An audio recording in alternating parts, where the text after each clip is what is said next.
আসসালামু আলাইকুম। সবাই কেমন আছেন? আশা করি আল্লাহর রহমতে সবাই ভালো আছেন। আমি কাজ করে যাচ্ছি।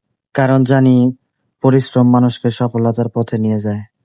আজকে হয়তো কষ্ট হচ্ছে কিন্তু ইনশাআল্লাহ একদিন এই কষ্টের ফল মিষ্টি হবে। তাই থেমে না থেকে প্রতিদিন চেষ্টা করছি নিজের স্বপ্ন পূরণ করতে।